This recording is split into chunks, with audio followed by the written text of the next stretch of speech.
శుక్రవారం బైబిల్ని ప్రారంభించుకున్నామండి. ప్రార్థన చేసుకుని కార్యక్రమాన్ని ప్రారంభించుకున్నాం. ప్రార్థన చేసుకున్నాం. సర్వోన్నతుడ, సర్వశక్తిమంతుడ, కృపగల తండ్రి, దయగల దేవ, నీ ఘనమైన, శ్రేష్టమైన, అతి పరిశుద్ధమైన నామానికి స్తుతులు స్తోత్రాలు చెల్లించుకున్నాం మా ప్రభా. మా తండ్రి, నీ ప్రేమ చేతను, కృప చేతను గడిచిన దినాలలో సురక్షితంగాను, క్షేమంగాను మాకు కావులుగా ఉంచి మమ్మల్ని సంరక్షించిన విధానం బట్టి మరొకసారి వేవేల స్థుతులు స్తోత్రాలు చెల్లించుకుంటూ శుక్రవారం బైబిల్ తరగతిని ప్రారంభించకుండా కృప చూపించండి, సహాయం అనిపించిన తండ్రి. చేరువచ్చిన వారందరినీ జ్ఞాపకం చేసుకుంటున్నాం ప్రభా. ఇప్పుడు రావాల్సిన వారు వారందరి తండ్రి మరి బైబిల్ తరగతి సమయానికి రావడానికి మీ యొక్క ఆత్మ సహాయాన్ని అనుగ్రహించి నడిపించండి మా ప్రభా. అధ్యాయాన్ని వివరించుండగా తండ్రి మాకు మంచి జ్ఞానాన్ని ప్రసాదించి హృదయంలో ప్రతి ఒక్కరూ శ్రేష్టమైన సంఘం తండ్రి, మరి ప్రతి ఒక్కరు హృదయంలో భద్రపరిచి ఆత్మీయంగా బలపడడానికి ఇటు తరగతిని మా అందరికీ అనుగ్రహించినందుకు మరొకసారి స్తుతులు స్తోత్రాలు చెల్లించుకుంటూ ఈ తరగతిని అంతా మీ చేతులుగా అప్పగించుకుంటూ ఇప్పుడు పాసం చేసుకున్నాం. యేసుక్రీస్తు ప్రభువుని ప్రార్థించి వేడుకున్నాం మా పరిపాలన తండ్రి. బైబిల్ తరపున భాగంగా కీర్తన పాడుకుని తండ్రి దేవుని స్తుతించుకున్నామండి. మరి కీర్తన పాడడానికి సహకరించాలి ఏమన్నా అర్థం వస్తారా? కీర్తన పాడడానికి సహకరించాలి. యెహోవా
పరిపూర్ణమైనది నీ మార్గం యెహోవా నా కాళ్ళను రెడి కాళ్ళగా చేసి ఎత్తైన స్థలములో శక్తితో నిలిపి రక్షణ కేడెము నాకందించి అక్షయముగా తన పక్షము చేసిన అక్షయముగా తన పక్షము చేసిన యెహోవా నా బలమా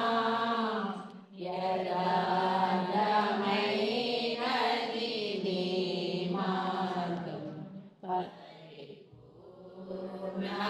పరిపూర్ణమైనది నీ మార్గం యెహోవా యెహోవా జీవము గల దేవా బహుగా స్తుతులకు ఆరుడ నీవే అన్యజనులలో ధన్యత చూపుచు హల్లెలూయా స్తుతి గానము చేసెదం హల్లెలూయా స్తుతి గానము చేసెదం యెహోవా నా బలమా యథార్థమైనది నీ మార్గం పరిపూర్ణమైనది నీ మార్గం యెహోవా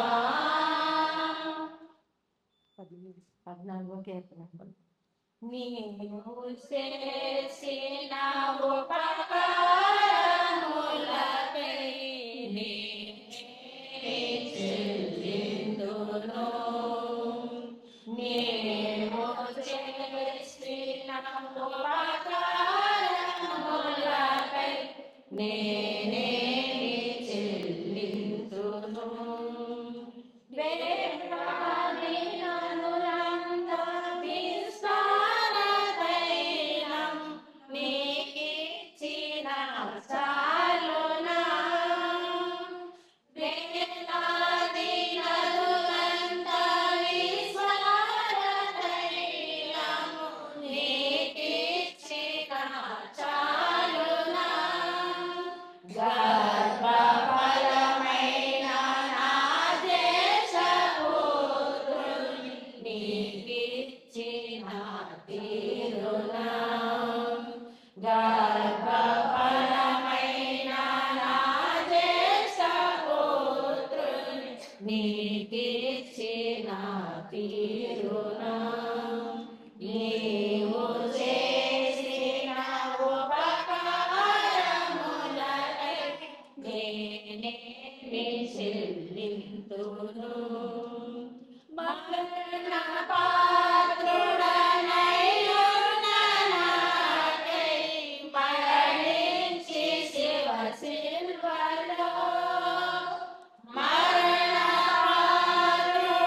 పాత్రుడనైయున్న నాకై మరణించి శివ శిల్వలో కరుణ చూపి జీవ మార్గాన నడిపించుము యేసయ్యా కరుణ చూపి జీవ మార్గాన నడిపించుము యేసయ్యా నీవు చేసిన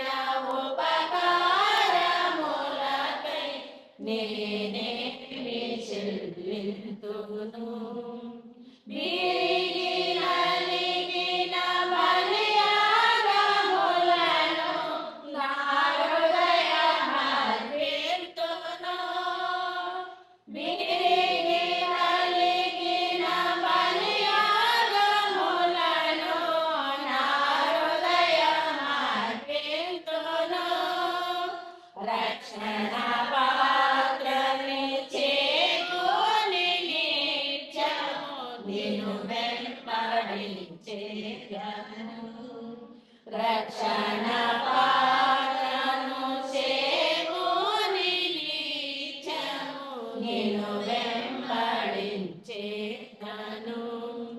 నీవు చేసిన ఉపకారములకై నేనేమి చెల్లింతును. రైట్, ఇంతవరకు మరి కీర్తనలు పాడుకుని దేవుని స్తుతించుకున్నామండి. మరి శుక్రవారం బైబిల్ తరగతిలో మనం ఎస్తేరు గ్రంథం ఎన్నో అధ్యాయం అయింది? రెండో అధ్యాయమా? రెండో అధ్యాయం అయింది కదా. నేను ఈ 10 అధ్యాయాలు మొత్తం ఒక ముక్కలో చెప్పేశాను ప్రారంభంలోనే. సో ఎస్తేరు అనగా ఏమని చెప్పాను?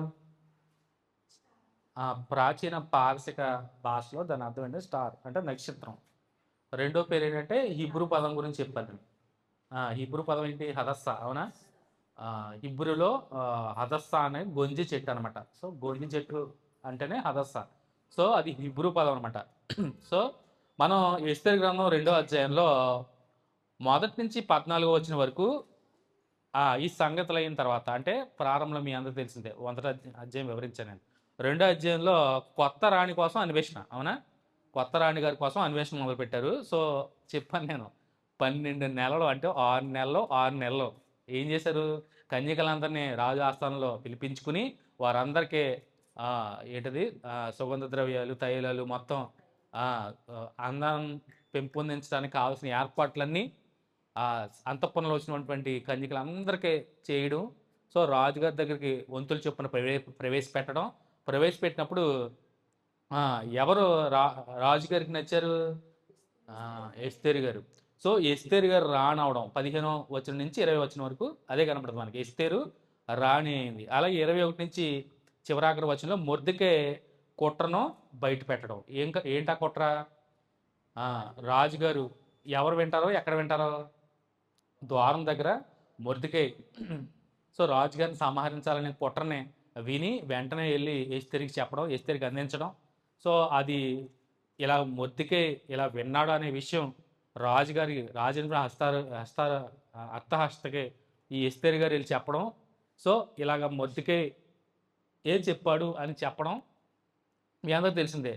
సో కొత్త రాణి కోసం అన్వేషణ, ఎస్తేరు మొర్దెకైల పరిచయం కనపడితే, అలాగే ఎస్తేరు గారు రాణవుతారు. అలాగే మొర్దెకై రాజు మీద పన్ను కుట్రనే బయట పెట్టడం. సో దీని వెనకాల దేవుని అదృశ్య హస్తం కనపడుద్ది, అవునా? దేవుని అదృశ్యమైనటువంటి హస్తం కనపడుతుంది మనకి. ఈరోజు 3వ అధ్యాయం చదువుకుందాం. సో అందరికీ అర్థమైంది. నేను ఆల్రెడీ 10 అధ్యాయాల సారాంశం మొత్తం ఒకసారి చెప్పేశాను. సో మీకు చెప్పాలంటే ఈ 10 అధ్యాయాల ఒక గాథ, ఒక స్టోరీ అనమాట. 100 సంవత్సరాల తర్వాత జరిగినటువంటి చెరించి తిరిగి వచ్చిన ఇజ్రాయేలీలు స్థిరపడినప్పుడు అక్కడి నుంచి మొదలు పెట్టుకుని 100 సంవత్సరాల తర్వాత జరిగినటువంటి ఒక గాథ అనమాట, కథ. ఇది రకంగా చెప్పాలి, ఒక స్టోరీ. సో దీంట్లో దేవుని ప్రమేయం ఎక్కడ మనకి, అంటే దేవుని ప్రమేయం కాదు కానీ దేవుని ప్రస్తావన లేకపోయినా, కానీ దాని వెనకుండి దేవుడు అద్భుతంగా యూదుల్ని, అంటే తాను ఎన్నుకున్నటువంటి ఇజ్రాయేల్ ప్రజల్ని ఎలాగ సంరక్షించుకున్నాడు అన్నదే ఈ యొక్క ఎస్తేరు గ్రంథం. సో 3వ అధ్యాయంలో చూడండి, ప్రారంభంలోనే అసలు ఈ మూడో అధ్యాయంలో ఏముందంటే, ఒక ముక్క చెప్పాలంటే, రాజు అయినటువంటి అర్థహస్త ఈ హామాను అనే ఆయన హెచ్చిస్తాడు. అంటే మంచి పొజిషన్, ఉన్నతమైన స్థితిలో పెట్టినప్పుడు ఈ అర్థహస్త రాజు గారు ఒక రకంగా ఈక్వల్ టు రాజుగారు స్థానం ఇచ్చినంత పని చేస్తాడు. ఇచ్చి ఒక ఆట కూడా చేస్తాడు. ఏంటంటే ప్రతి ఒక్కరు కూడా ఈ హామాన్ని మొక్కాలి, అంటే నమస్కారం చేయాలి. రాజుకు ఎలాగ నమస్కారం చేస్తారో సేవకులు కానీ మొత్తం పనులు అందరూ కూడా ప్రతి ఒక్కరూ ఈయన హామాను గారు కనపడినప్పుడు సాగిలి పడాలి, మొక్కాలి అని ఒక ఆజ్ఞ జారీ చేస్తాడు, హెచ్చిస్తాడు రాజుగారే స్వయాన. హామాను హెచ్చించడం. ఈ హామాను అనేవాడు అగాగీయుడు, అంటే యూదులకి విరోధి. సో ఎలాగ యూదులకు విరోధి అంటే కొన్ని ప్రాచీన పురతుల్లో బయలుపడింది ఏంటంటే ఈయన ఈ హామాన్ అనేవాడు అగాగీయుడు వంశస్థుడైన ఈ బైబిల్లో కనపడినా ఈ అగాగీయుడు అనేటువంటి వంశస్థులు ఎక్కడ వారంటే మీరు అమాలేకులు వినే ఉంటారు, గుర్తొచ్చారా? ఈ అమాలేకుల రాజవంశస్థులే ఈ అగాగీయులు. రాను రాను రాను రాను రాను ఈ అమాలేకుల సంతతి వారు అగాగీయుల వారిగా పిలువబడ్డారు రాను రాను. సో ఈ అమాలేకీలకి ఇజ్రాయేలీలకి మామూలు వైరం కాదు. మీ అందరికీ తెలిసిందే, దేవుడు సమూల నిర్మాణం చేయమంటారు వీళ్ళనే, అవునా? ఎవరికి చెప్తాడు? సౌలుకి చెప్తాడు. నువ్వు మొత్తం ఏది అసలు ఈవెన్ పశు పక్షాదులు కూడా సమూల, నేను తల్లి పిల్ల అసలు ఎవరిని లేకుండా అమాలేకులు సమూల నిర్మాణం చేయమంటాడు చూసారా, సౌలుకి చెప్తాడు. ఆ అమాలేకుల సంతవాడే. సో మరి సమూల నిర్మూలన చేయకుండా రాజుగారు ఏదైతే ఒక వధ అయితే జరిగింది, ఈయన తీసుకొచ్చింది గొర్రెలు తెచ్చుకున్నాడు, అవునా? పశువులు తీసుకుని దొడ్లో కట్టుకున్నాడు, కానీ సమూల నిర్మూలన చేశాడు. కానీ శేషం తెచ్చుకుని, అంటే ప్రతి విషయం చూస్తాడు దేవుడు. ఈ విషయం పక్కన పెట్టినా అక్కడ వధ అయితే జరిగింది, అవునా? ఈ సౌలు హతమార్చాడు ఖచ్చితంగా. కోసుకు తింటానికి మాత్రం పశువులు తెచ్చుకున్నాడు, అది వేరే విషయం, పక్కన పెట్టండి, అది వేరే టాపిక్, పక్కన పెడదాం. సో వధ జరిగినప్పుడు అమాలేకులు గుర్తించింది ఏదో ఉంటుంది, బహుశా ఇజ్రాయేల్ ప్రజలు మమ్మల్ని చంపారు అనే విషయం బలంగా నాటుకుపోయి ఉంటుంది, అంటే యూదులు, అవునా? సో వీరినందరినీ మరి జ్ఞాపకం ఉంచుకుంటాడు కదా, శత్రువులే కదా. ఈ హామాన్ అనేవాడు కుట్ర పొందాడు ఖచ్చితంగా. సో ఈయన వంతు వచ్చినప్పుడు ఈ మొర్తికై ఎవరో ఎస్తేరు గారి పెంచుకున్నాడు సరా, ఈ మొర్తికై పెంచిన తండ్రి. సో ఈయన ఎదురు పడినప్పుడు మొక్కపోయినప్పుడు ఈయన నోటీస్ చేస్తారు, హామానుకి దృష్టి తీసుకెళ్తారు. ఎందుకంటే ధర్మశాస్త్రం ప్రకారము ఆకాశం అందే కానీ భూమి కిందే కానీ ఏ ప్రతిమకు కానీ ఏ మనిషికి దేనికి విగ్రహానికి దేనికి సాగిలి పడకూడదు, మొక్కకూడదు, నమస్కరించకూడదు, ఏమి చేయకూడదు. సో మరి ధర్మశాస్త్రం ఎరిగినవాడు యూదుడు హామాను మరి మొక్కుతాడా? మొక్కడంటాడు. ఇది హామాను గారి దగ్గర తీసుకెళ్తాడు. హామాను అదిగో యూదుడు కాబట్టి మొక్కట్లేదు. సో ఒకటే, యూదుల మీద కుట్ర పొందుతాడు. ఈయనతో అయితే సరిపోదు, మొర్దెకై లేపేస్తే సరిపోదు, వీళ్ళు మనకి శత్రువులు, ఎక్కడెక్కడ ఉన్నారో అవన్నీ కూడా రాజుగారిని పర్మిషన్ తీసుకుని మెల్లగానే వీళ్ళని లేపేద్దాము, సమూల నిర్మూలన చేసేద్దాము, ఒక్క యూదుడు కూడా కనపడకుండా లేపేద్దామని ఒక పథక రచన చేస్తాడు. రచన చేయడమే కాదు, రాజు దగ్గర నుంచి తాగి తీసుకొచ్చేస్తాడు, ఆయన పర్మిషన్ తీసుకొచ్చేస్తాడు. భయంకరమైనటువంటి ఘోర విపత్కరమైన పరిస్థితులు ఎదుర్కోవడానికే పర్మిషన్ తీసుకుంటారు. యూదులు కూడా ఇంకా బెంబేలెత్తుతారు, ఇంక తెలిసిపోతారు చివరాకరు. చాలా అసలు రోదన నిజంగా. ఈ విషయం 4వ అధ్యాయంలో మనకి కనపడుతుంది. 4వ అధ్యాయంలో కూడా ఈ విషయం తెలుస్తుంది ఎవరికి, మొద్దుగా తెలియడు, వస్త్రాలు చెప్పుకోవడం, గోను పట్టు కట్టుకోవడం, ఈ 4వ అధ్యాయంలో మనం చూద్దాం. సో ముందుగా మనం చూడండి, ఈ హామాను పరిచయం కనపడుతుంది మనకి. మొదటి నుంచి 4వ వచనం హామాను పరిచయం, హామాను పనిటువంటి కుట్ర, అవునా? పరిచయం ఆల్రెడీ మనకి ప్రారంభంలో కనపడుతుంది. ఈ హామాను కుట్ర చూద్దాం. ఈ సంగతులు అయిన తర్వాత, ఏ సంగతులు? రాణిగారిని చూసి చేసుకున్నారు, ఎస్తేరు గారు రాణిగారు అయిపోయారు, అవునా? కుట్ర బయటపడింది. ఏ కుట్ర? రాజుగారిని చంపాలని కుట్ర బయటపడింది, వాళ్ళని ఉరి తీసేయడం జరిగింది, అవునా? ఇవన్నీ జరిగిన తర్వాత, ఈ సంగతులు అయిన తర్వాత రాజైన అశ్వరోషు హమ్మేదాత కుమారుడును అగాగీయుడునగు హామానును గనపరిచి వాని హెచ్చించి వాని పీఠమును తన దగ్గర ఉన్న అధిపతులందరికంటే ఎత్తుగా ఉంచెను. అంటే హయ్యర్ పొజిషన్ ఇవ్వడమే కాదు, తన దగ్గర ఉన్నటువంటి అధికారులకు ఎక్కడైతే కూర్చోడో దాని మీద ఒక స్టెప్ ఎక్కువ అనమాట, అవునా? ఇప్పుడు అందరు ఇక్కడ కూర్చుంటారు, అది పుల్పిట్ డయాస్ అంటారు కదా, మన స్టేజ్లు అంటారు, చూడండి ఎత్తుగా, అంటే అబ్బో వీళ్ళు పెద్దవారు అనే ఫీలింగ్. సో ఈయన్ని అందరికన్నా ఎత్తుగా ఉంచాడంట, ఎత్తైన పీట మీద ఉంచాడంట. కాబట్టి రాజు గుమ్మమునున్న రాజు సేవకులందరూ రాజాజ్ఞసారముగా మోకాళ్ళుని హామానుకు నమస్కరించిరి. మొర్దెకై వంగకయు నమస్కారము చేయకయు ఉండగా రాజు గుమ్మమునున్న రాజు సేవకులు, నీవు రాజాజ్ఞను ఎందుకు మీరుచున్నావని మొర్దెకైని అడిగిరి. సో అడిగారు, ఎందుకు నువ్వు రాజాజ్ఞను మీరి ఇలాగా సాగిలు పట్టలేదు, మొక్కట్లేదు నువ్వు అని అడిగినప్పుడు చూడండి, ఈ ప్రకారం వారు ప్రతి దినము అతనితో చెప్పుచు వచ్చినను అతడు వారి మాట చెవిని పెట్టకపోయాను గనుక వారు మొర్దెకై యొక్క మాటలు స్థిరపడునో లేదో చూతమని దాని హామానుకు తెలిపిరి. వెళ్ళిపోయారు. చూస్తున్నారు ఇంకా లాభం లేదని హామాను దగ్గర తీసుకెళ్ళి, ఇదిగో మొర్దెకై అని ఉన్నాడు యూదుడు, మీకు ఏమీ అసలు మొక్కట్లేదు, వంగట్లేదు, సాగిలు పట్టలేదు అని చెప్పినప్పుడు చూడండి ఆ విషయం చేరేస్తారు. సో ఏలయనగా అతను నేను యూదుడను గనుక ఆ పని చేయాలనని వారితో చెప్పి ఉండెను. మొర్దెకై వంగకయు నమస్కరింపయు నుండుట హామాను చూచినప్పుడు బహుగా కోపించి, ఖచ్చితంగా కోపం వస్తుంది, అవునా? ఖచ్చితంగా కోపం వస్తుంది. అంతెందుకు స్కూల్లో టీచర్ గారికి గుడ్ మార్నింగ్ అయ్యి చెప్పబోరా కోపం వచ్చేది, అవునా? సో ఖచ్చితంగా అంతెందుకు సెల్యూట్ చేయకపోయినా అధికారులు, పై అధికారులకి, పోలీసు వాళ్ళు చూడండి తన పై అధికారులు సెల్యూట్ చేస్తారు, చేయకపోతే ఇంకంతే, ఆ పని ఈ పని చెప్తారు, రివెంజ్ అలా తీసుకుంటారు. సస్పెండ్లు ఏమి అవ్వరు కానీ పిలిచి వార్నింగ్ ఇవ్వడమో లేదంటే వెళ్ళి కూరగాయలు ఇంటి పనులు చేయించుకుంటారు. ఒక్కొక్క అధికారి ఒక్కొక్కలా బిహేవ్ చేస్తాడు. ఎందుకంటే తన తన అధికారాన్ని తనకి ఇవ్వాల్సిన వాల్యూని ఇవ్వకపోవడం వల్ల వచ్చేది ఈగోయే ఖచ్చితంగా, అవునా? సో అదనమాట. సో ఖచ్చితంగా బహుగా కోపగించి మొర్దెకై ప్రాణము మాత్రము తీయుట స్వల్ స్వల్ ఇదేంటిది స్వల్ప కార్యమని ఎంచి, అంతేనా? స్వల్ప కాదది, వావొత్తే కదా లాకే, కార్యమని ఎంచి మొర్దెకై యొక్క జనులు ఎవరైనది తెలుసుకొని అహష్వేరోషు యొక్క రాజ్యమందంతటి నుండి మొర్దెకై స్వజనులకు యూదులందరినీ సంహరించుటకు ఆలోచించెను. ఈయనతోనే సరిపోదు, వీళ్ళ స్వజనాలు ఎక్కడ ఉన్నారో, ఈ 127 సంస్థానాల్లో ఎంతమంది ఉన్నారో, ఎక్కడున్నారో అందరినీ గుర్తించే పని పెట్టుకుని వాళ్ళందరినీ కూడా సమూల నిర్మూలన చేయాలని పథక రచన చేశాడు, ఆలోచన చేశాడంట.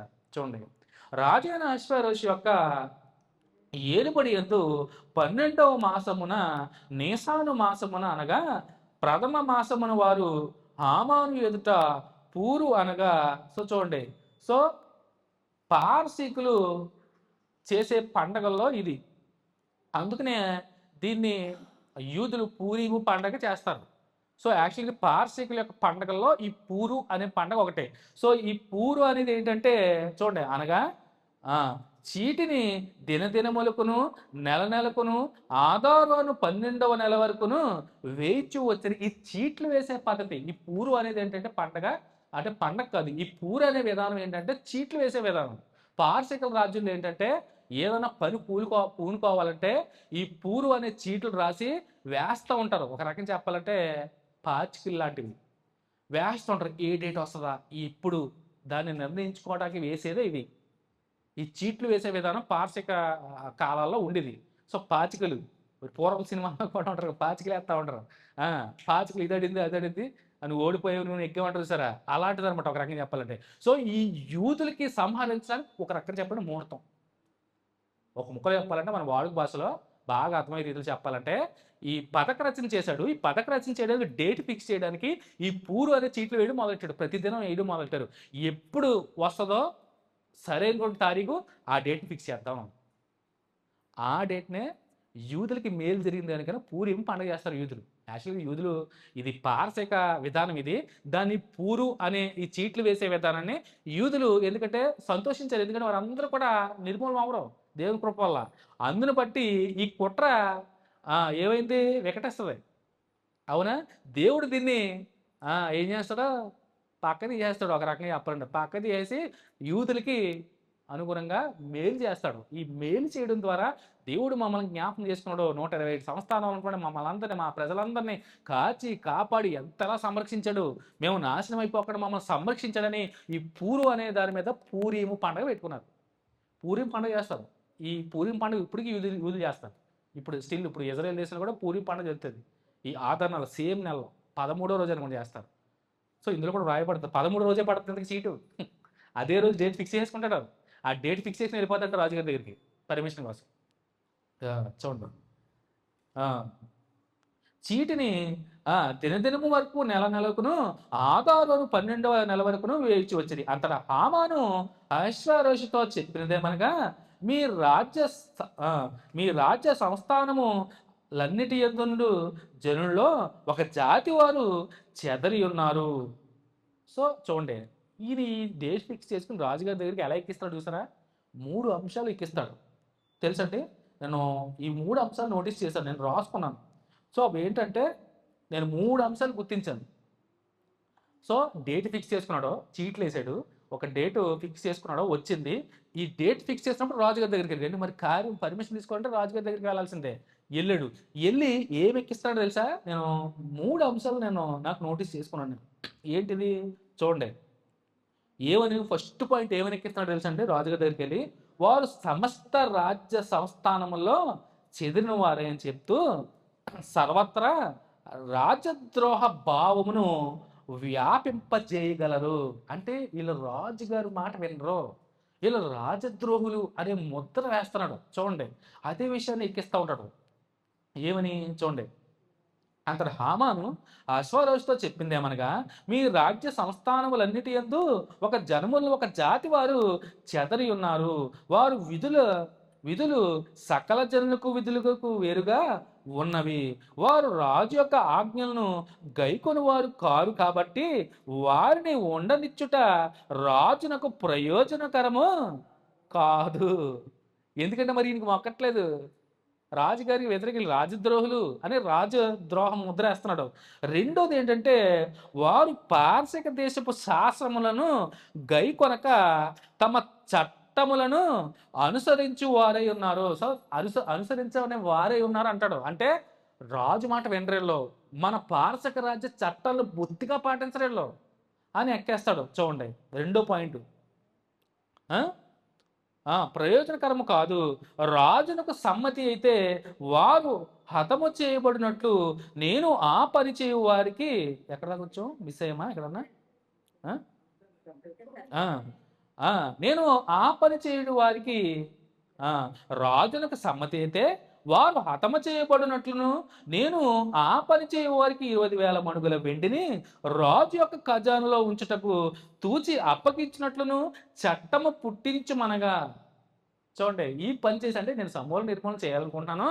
ఆ సమూల నిర్మూలన చేసే పనికి రాజు ఖజానాలోకి నేను ఒక 25,000 మణుగుల వెండిని తూచి అప్పగించినట్లు చట్టము పుట్టించమనగా, రాజు తన చేతి ఉంగరమును తీసి దాన్ని అమ్మోదాత కుమారుడైన అగాయుడగు హామానుకిచ్చి, ఆ వెండి నీకు ఇయ్యబడి ఉన్నది, నీ దృష్టికి ఏది అనుకూలమో అది ఆ జనులకు చేయునట్లుగా వారును నీకు అప్పగింపబడి ఉన్నారని రాజు సెలవిచ్చెను. So తీసేసుకున్నాడు permission. రాజు ఉంగరం ఇచ్చాడు. ఉంగరం ఇవ్వడం అంటే చూడండి, పూర్వం సినిమాలు పాతకాల సినిమాలు చూడండి, ఏమైనా పర్మిషన్ దగ్గరికి వెళ్తే నీకు పర్మిషన్ లోనికి వెళ్తే రాజు ఉంగరం చూపిస్తారు. రాజు పర్మిషన్ అనమాట, లోనికి వెళ్తారు. సో రాజు పర్మిషన్ ఉంగరమే తీసి ఇచ్చాడు. నీకు ఇంకా అంటే ఫుల్ పవర్స్ ఇంక చూపించారని ఏం లేదు, ఏదైనా చేయొచ్చు ఆ ఉంగరం ఉంటాయి. ఫుల్ పవర్స్ అంటే ఫుల్ పర్మిషన్ ఇచ్చాడు ఇంకా. సో చూడండి, నేను రాసుకున్న దాంట్లో 3 గుర్తించిన ఒకటి చెప్పాను, రెండోది కూడా చెప్పాను. వారు పారసిక దేశపు శాసనాలు గైకొనరు, తమ చట్టములను అనుసరించకుండా వారు ఉంటారు అని చెప్పి చూడండి. ఈ జనం వల్ల మనకు ఉపయోగం ఉండదో, నిష్ప్రయోజనమైన జనం మనకి భారం వెళ్ళి మన రాజ్యానికి అన్నాడు సింపుల్గా. ఆ ఉద్దేశంతోనే రాజుకి ఎక్కేశాడు ఖచ్చితంగా. సో చూడండి, సో పర్మిషన్ తీసుకున్నాడు, ఉంగరం తీసుకుని సో మొదలు పెట్టాడు ఇంక పని. చూడండి, ఈ హామాను యూదులకు శత్రువు. చూడండి, నీ దృష్టికి ఏది అనుకూలమో అది నీ జనులకు చేయనట్లు వారును నీకు అప్పగింపడి ఉన్నారని రాజు సెలవిచ్చాను. ఈ హామాను యూదులకు శత్రువు. మొదటి నెల 13వ దినమందు, చూడండి చెప్పనా, కరెక్ట్గా 13వ రోజు వస్తుంది. మొదటి నెల 13వ దినమందు రాజు యొక్క వ్రాతగ్రాండ్రు పిలువబడి. సో 13వ రోజు, సో మొదటి నెలలో 13వ రోజు పూరిం పండుగ చేస్తారు యూదులు ఖచ్చితంగా. ఇప్పటికీ చేస్తారు వాళ్ళు.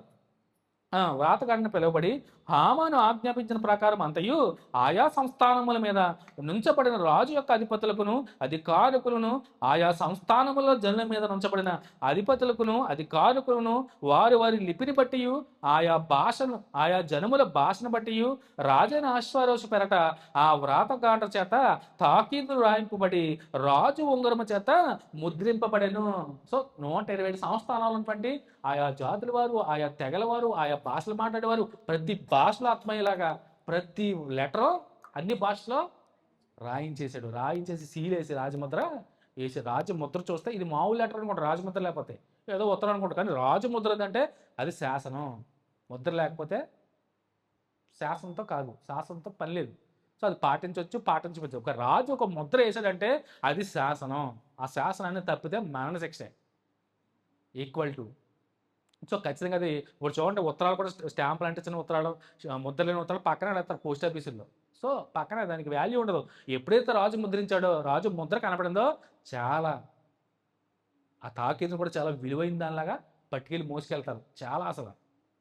సో రాజముద్రకు ఉన్నటువంటి పవర్, అధికారం అలాంటిది అనమాట. సో మొత్తం ముద్రలేసి మొత్తం సంస్థానాలన్నింటికి పంపించేశాడు. చూడండి, అన్ని భాషల్లోనూ ముద్రించి పంపించాడంట. సో ఆదారు అను 12వ నెల 13వ దినమందు యవ్వనులనేమి, వృద్ధులనేమి, శిశువులనేమి, స్త్రీలనేమి, యూదులను అందరినీ ఒక్క దినమందే బొత్తిగా నిర్మూలన చేసి వారి సొమ్ము కొల్లపుచ్చుకొమ్మని తాకీదులు అంచెవారి చేత రాజ్య సంస్థానములన్నిటికీ పంపబడెను. చూడండి, మొత్తం పిల్ల జల్ల మొత్తం ఎవరో సమూల నిర్మూలన చేసే యూదుడు అన్నవాడు, ఇజ్రాయేలుడు అన్నవాడు కనపడ్డాడంటే ప్రతి ఒక్కరినే చంపేయాలి, చంపేసి వాళ్ళ సొమ్మును కొల్లపెట్టుకుని తెచ్చుకోవాలి. ఇదే మొత్తం అందరికీ ఈ ఆర్డర్ పాస్ చేయించాడు మొత్తం. ఎవరెందుకే? ఈ హామాన్. అవునా? యూదులకు శత్రువు అంట. మరియు ఒకానొక దినమునకు వారు సిద్ధపడవలనని.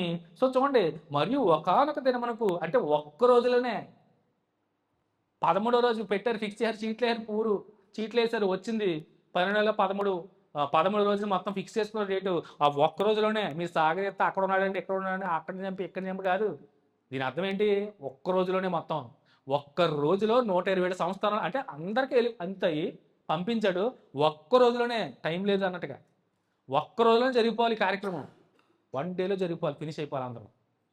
చూడండి, ఒకానొక దినం అన్నాడు. ఒకానొక దినమునకు వారు సిద్ధపడవలనని ఆ ఆజ్ఞకు ఒక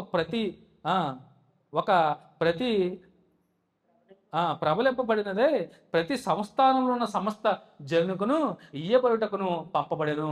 అంచెవారు రాజాజ్ఞ చేత పెట్టబడి బయలు వెలిరి. ఆ యాజ్ఞ షూషను కోటలో ఇయ్యబడెను. దాని విని షూషను పట్టణము కలతపడెను. అంతటా రాజును హామానును విందుకు కూర్చుండిరి. సో కలవరపడరా? ఒకసారి కోట బయటికి వెళ్ళిందంటే మొత్తం సంచలనం అయిపోదా? ఒక న్యూస్, ఒక వార్త బయటకు వచ్చినప్పుడు హల్చల్ చేస్తుంది. అవునా? చాలా ఈరోజు పాపం ఎవరో ఇదేరు చిన్నపిల్లలు ఎవరు చనిపోయారు చూసారా? వార్త అంతా ఎక్కడెక్కడికో వెళ్ళింది, అయ్యో అన్నవారు అందరూ. సో అలా ఒక సంచలనం అవుతుంది కొన్ని వార్తలు. సో ఈ వార్త కూడా అలాంటిదే. అమ్మ బాబో, ఇది మరణ శాసనం, ఇది పైగా దయాదాక్షిణ్యాలు లేకుండా పిల్లల్ని, వృద్ధుల్ని, స్త్రీలని, పిల్లల్ని ఏంటిది వదక ఈ కార్యక్రమానిక ఈ ఆర్డర్లు వచ్చినాయి. 127 సంస్థానాలను మొత్తం పట్టుకొని ఎక్కడ ఉన్నారో యూదులందరినీ సమూల నిర్మూలన చేయమన్నా. మరి గొల్ల పెట్టరా అందరూ గోళ్ళు మన ఎరిగి 4వ అధ్యాయంలో ఈ విషయం తెలిసి మొదటిగా కూడా వస్త్రాలు చింపుకొని గోని పట్టుకట్టుకుని ఎలుగెత్తి ఏడ్చి వేదన. సో ఆయనకి ఎలా ఉంటుంది? మన 127 సంస్థానం ఉన్నటువంటి దేవుని సొత్తు అయినటువంటి ఇశ్రాయేలు ప్రజలకి ఎలా ఉంటుంది? అయ్యో మేము చనిపోతాం, మేము నశించిపోతున్నామా, ఒక్క రోజులో మేము అందరం సమూల నిర్మూలన చేయబడుతున్నామా, దీనికి రాజు సమ్మతించాడా ఏంటిది? అది. సో ఓవరాల్గా ఈ 3వ అధ్యాయంలో చూడండి, హామానుకు ఉన్నత పదవి ఇవ్వడం ఎవరో? రాజు అయినటువంటి అహష్వేరోషు గారు. మొత్తకే నిరాకరణ. ఏం నిరాకరణ? మొద్దుకి ఏం నిరాకరించాడు? రాజుకి సాగిలి పడకూడదు, మొక్కకూడదు, నమస్కరించకూడదు, నిరాకరించాడు. నేను మనుషులకి మొక్కుతాను, నేను నా దేవాది దేవుణ్ణి, ఎముగల దేవుడు నేను మొక్కుతాను, మనుషులకి నేను ఎంత మాత్రం మొక్కను. ధర్మశాస్త్రం దేవుని మాటలు ఇవి, దేవుని వాక్యం చెప్తుంది. ఆకాశం అందేమో కానీ భూమి కింద కానీ ఎక్కడ సమస్త ఎక్కడున్నా కానీ ఏ విగ్రహానికి, ఏ మనిషికి, దేనికి పోత పోడాల్సిన దానికి ఏ వస్తువుకి కూడా మేము మొక్కకూడదు, సాగిలు పడకూడదు. ఆ? మేము నమస్కరింపకూడదు. మా దేవుడు చెప్పాడే, మా ధర్మశాస్త్రంలో దేవుని వాక్యం చెప్తుందే మేము మొక్కము అన్నాడు అంతే. సో దీనికి కోపం వస్తుంది. హామాన్ గారికి కోపం రావడం, ఆ? వెంటనే కుట్రని ఈయనతో ఈ మొత్తికే ఒక్కటితోనే కాదు మొత్తం అందరినీ చంపేయాలని పథక రచన చేశారు. సో ఈ పూరు అనే ఈ విధానాన్ని అంటే యూదులా కాకుండా ఈ పూరిం పండుగ అంటే యూదులది. సో ఈ పూరు అనే దాని మీద పూరిం పండుగ వచ్చింది. సో ప్రతి సంవత్సరం చేస్తారు ఈ పూరిం పండుగని. ఈ విషయం ఈ పండుగ చేసినప్పుడల్లా వాళ్ళకి ఏం జ్ఞాపకం రావాలి? నేను పండుగల గురించి చెప్పాను 7 పండుగలు, ఉప పండుగలు కూడా ఉన్నాయి అందులో. దాంట్లో పాత పండుగ ఇవన్నీ చెప్పాను కదా, గుడారాల పండుగ, పర్ణశాలలోనే గుడారాలనే ఒకటే, ఇవన్నీ ఉన్నాయి కదా. 7 పండుగలు చెప్పాను, పసకా, పెంతెకోస్తు ఇవన్నీ ఉన్నాయి కదా. సో ఈ పూరిం పండుగ కూడా ఒకటి ఇందులో. సో ఈ పూరిం పండుగ చేసుకున్నప్పుడు అప్పుడల్లా ఏం గుర్తుకు రావాలి వాళ్ళకి? ఆ పండగ ఎందుకు వెంటనే పిల్లలకు కూడా గుర్తొచ్చేది. పూరిం పండుగ చేస్తాం, మరి ఈరోజు పూరిం పండుగ రానగానే ఏం గుర్తుకు రావాలి? అయ్యో 120 సంస్థానాల్లో ఉన్నటువంటి భారతదేశం మొదలుకొని ఇథియోపియా దేశం వరకు, హిందూ దేశం నుంచి కూషి దేశం వరకు ఉన్నటువంటి మన ప్రజలందరినీ దేవాతి దేవుడు ఎంత సంరక్షించాడు. మన అందరూ చనిపోవాల్సిన వారు రా బాబు, కానీ దేవుడే మనల్ని జ్ఞాపకం చేసుకున్నాడు. 127 సంస్థాన అధిపతుల్లో అందరిలోనూ మనం హతమయ్యేవాడు, అందరిలో నుంచి మనల్ని విడిపించాడు, సంరక్షించాడు మన దేవుడు. అందుని బట్టి మనం పూరీము పండుగని ఆచరిస్తామని చెప్పారు కూడా, చెప్తున్నారు ఇప్పటికీ యూదులు. ఈ పండుగ దాని అర్థం ఏంటంటే సంక్రాంతి పండుగ చేస్తున్నారు, చెప్పరా ఈ పండుగ ఎందుకు చేస్తామని? అలాగా ఈ దసరా చేస్తారు ఎందుకు? గుర్తొచ్చేస్తాయి. క్రిస్మస్ చేస్తాం ఎందుకు? యేసుబాబు పుట్టాడు, అవునా? ఈస్టర్ చేస్తాం, ప్రభు లేచాడు. గుడ్ ఫ్రైడే అనగానే వెంటనే క్రైస్తువులు ఏం గుర్తొస్తుంది? సిలువ వేసిన రోజని, ఈస్టర్ తిరిగిన లేచిన రోజని. సో జ్ఞాపకం ఒక్కొక్క దానికి ఒకటి, అవునా? అలాగా. సో చూడండి, చీట్లు అంటే పూరు వేయడం, హామాను యూదుల్ని ఏ రోజు చంపాలో నిర్ణయించడానికి చీట్లు వేసే విధానం అంట ఇది, ఈ పూరు అనేది. నేను ఇన్ఫర్మేషన్ ఇది పుస్తకంలో చదవడమే కాదు, నేను నెట్లో కూడా సెర్చ్ చేశాను ఇన్ఫర్మేషన్. పుస్తకంలో చూసి గుడ్డే చేయలేమని చెప్పడం కాదు, కానీ ఇంకా దాన్ని స్థిరం చేసుకోవడం అంటే ఇది కరెక్టా కాదని నేను సోషల్ మీడియా అంటే నెట్లో కూడా చూస్తాను, గూగుల్లో కానీ చాట్ జీపీటీలో కానీ ఇది కరెక్టా కాదా అడుగుతున్నాను ఖచ్చితంగా. ఇప్పుడు ఏ టెక్నాలజీ వచ్చింది, ఏలో కూడా అదే చెప్తుంది ఖచ్చితంగా చెప్తుంది. అది కూడా నేను నమ్మను. సో ఒక 2-3 ఇది ఏంటి అనేది నిర్ధారణగా అయ్యాక చెప్తున్నాను. నేను నిర్ధారణకు వచ్చాక చెప్తాను, అంతేగాని నా దగ్గర పుస్తకం ఉంది, మా నాన్నగారిది ఎప్పుడు 1900 పుస్తకం చూపించినట్టున్నాను. 1971 పుస్తకం, పేజీలు అంతా చీవుకుపోయింది. దాంట్లో సమాచారం ఇదంతా, దాంట్లో సమాచారం మీకు చెప్పినంత చాలా ఎక్సలెంట్ మెటీరియల్ అది. ఇంకా చీవుకుపోతాకి రెడీగా ఉంది ఆ పుస్తకం. 1971లో ముద్రించిందంట. మా నాన్నగారికి ఎక్కడ దొరికిందో కానీ 2 పుస్తకాలు 2 పార్ట్ల కింద ఉన్నాయి. 2 పుస్తకాలు నా దగ్గర ఉన్నాయి. దేవుని కృప వల్ల దేవుడు నాకే నిజంగా అందించాడేమో, బైబిల్ క్లాస్కి చాలా ఉపయోగపడుతుందని. సో ఇన్ఫర్మేషన్ అంతా అందులో. నేను దాన్ని కూడా టచ్ చేస్తున్నాను, ఇంకా క్లారిఫై చేసుకోవడానికే స్టడీ చేసుకున్నాను. ఆ స్టడీలో ఏంటంటే ఈ చీట్ల విధానం గురించి, పారసిక రాజులు వేసే విధానం కానించి ఈ చీట్లు వేసే విధానాన్నే ఈ పూరు అనే దాన్ని కొనసాగించేవారంట. ఒక రకం చెప్పాలంటే జ్యోతిష శాస్త్రంలో కూడా ఉంటాయి ఇవి. జ్యోతిష ఉంటాయి చూసారా, పట్టికేసుకుంటారు, గడేసుకుని దాని మీద వేస్తారు. ఇలాగ సినిమాలో చూస్తూ ఉంటారు, ఒక వేసుకుని ఒకలాంటి గడి లాంటిది వేసుకుని దాంట్లో ఏవో రాసుకుంటారు. రాసి వారు అనుకునే దాన్ని మరి ఏంటో అది తెలియదు కానీ అనుకుని ఆ గడి మీద వదులుతారు. ఇలాగ చీట్లు వీళ్ళు చేసిన పని ఇదే నాకు తెలిసి. నేను స్టడీ చేశాను. ఒకలాంటి జ్యోతిష శాస్త్రంలో అంటే ఈ పూరు అనే విధానం పూర్వం జ్యోతిష శాస్త్రం వారు ఎక్కువ ఉపయోగించేవారంట. ఈ చీట్లని ఆ గడి మీద వదిలినప్పుడు ఏ గడిలో ఏ తారీఖు ఉందో ఆ గడి మీద పడద్దంటది. ఆ 13వ డేట్ని ఫిక్స్ చేసుకున్నారు. ఈ యూదులందరినీ సంహరించడానికి 13వ తారీఖుని డేట్ ఫిక్స్ చేసుకున్నారు. తెలుసా? హామాను 13వ తారీఖుని డేట్ ఫిక్స్ చేసేసాడు చంపేయడానికి అందరినీ. అది పనిని కుట్ర. సో రాజు ఆజ్ఞ, ఏమాజ్ఞ? ముద్ర ఇచ్చి ఉంగరం కూడా ఇచ్చేస్తాడు. ముద్ర సీల్ చేసి మొత్తం అందరిని చంపేయి, నీకు నచ్చినట్టే, ఇదిగో నీ చేతికి అప్పగిస్తున్నాను అని రాజాజ్ఞ కూడా తీసుకోవడం. సో ఓవరాల్గా ఈ అధ్యాయంలో సో దుష్టుడైనటువంటి హామాను వల్ల యూదులకు ప్రాణాపాయం పొంచి ఉన్న క్లిష్ట పరిస్థితులను సూచిస్తుందంట ఇది. యూదులకు చూడండి, దుష్టుడైనటువంటి హామాను వల్ల యూదులకు ప్రాణాపాయం పొంచి ఉన్న క్లిష్ట పరిస్థితులను వివరిస్తుందంట ఇది ఈ అధ్యాయం, ఈ 3వ అధ్యాయం. సో 4వ అధ్యాయము వచ్చే బైబిల్ తర్వాత మనం ధ్యానం చేసుకుందాం. శ్రద్ధగా ఉన్న అందరూ కూడా ప్రార్థన చేసుకుందాం. కృపగల తండ్రి, దైవ దేవ, నీ ఘనమైన శ్రేష్టమైన పరిశుద్ధమైన నామాన్ని మరి సరస్వతులు స్తోత్రం చెల్లించుకున్నాం ప్రభా.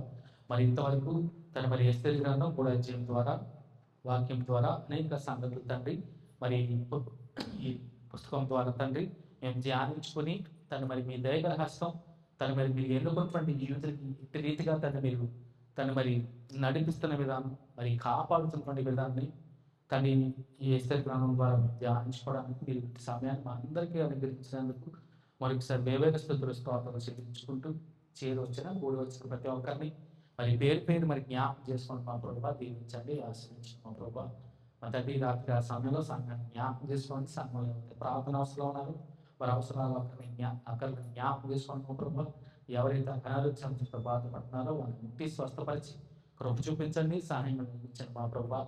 మరి సంఘం పండి మరి చదువుకొచ్చిన వాళ్ళు ఇంటర్ వాళ్ళు 10th క్లాస్ వాళ్ళు మరి ఎగ్జామ్స్ ప్రిపేర్ అవుతున్నారు తండ్రి.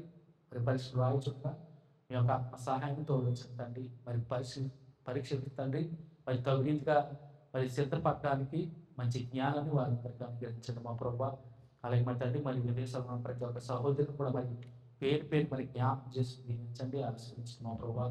మా తండ్రి మరి వచ్చే నెలలో మార్చి నెలలో మొదటి ప్రభుత్వంలో జరిగినటువంటి భోజన కార్యక్రమాలను కూడా మరి జ్ఞాపకం చేసుకోండి మా ప్రభావ. సచివాలయ గారి కుటుంబానికి మరి ధనుసు గారి తండ్రి మరి సచివాలయ గారిని జ్ఞాపకం చేసుకుని వారి కుటుంబమే తండ్రి మరి చక్కటి ప్రయాణం ఏర్పాటు చేసిన తండ్రి అందుని బట్టి సహోదరుని మరి కుటుంబానికి కుటుంబ సభ్యులందరికీ మరి పేరు పేరు జ్ఞాపకం చేసుకోండి మా ప్రభావ. దీవించండి, ఆశీర్వదించండి మా ప్రభావ. మీ చిత్తమంటే మరొక బైబిల్ తరపులో మేము కలుసుకుని మరొక అధ్యాయం ధ్యానం చేసుకోవడానికి మరొక తరగతిని మాకు అనుగ్రహించి నడిపించమని మరి ముగించిన వచ్చుగా మార్గమంతట్లో తోడేయండి, క్షేమంగా వారి వాళ్ళని చేర్చి నడిపించమని మా ప్రభావం. మరి బైబిల్ తరగతికి మరి చక్కటి పలహారాన్ని మరి అందించండి. మరి రామారావు జ్ఞాపకం చేసుకోండి మా ప్రభావ. చేయించిన ప్రతి పనిలో కూడా దీవించండి, ఆశీర్వదించండి మా ప్రభావ. ఇంకా ఉన్నతమైన స్థితిలో మరి నిలబెట్టి మా ప్రభావ. మరి దేవుడు కుటుంబాన్ని మరి జ్ఞాపకం చేసుకోండి. ప్రసాద్ బాబు కూడా మరి జ్ఞాపకం చేసుకొని తను చేసిన ప్రతి పనిలో కూడా మీరు ఎత్తువేయండి, నడిపించమని తను మరొకసారి పలహారం అందించుకుంటే రామారావు చేతి ప్రార్థించుకుంటూ పాస్ చేయించుకుంటాం. యేసుక్రీస్తు ప్రభువును ప్రార్థించి వేడుకున్న మా ప్రియ పరలోకపు తండ్రి. ఆమేన్.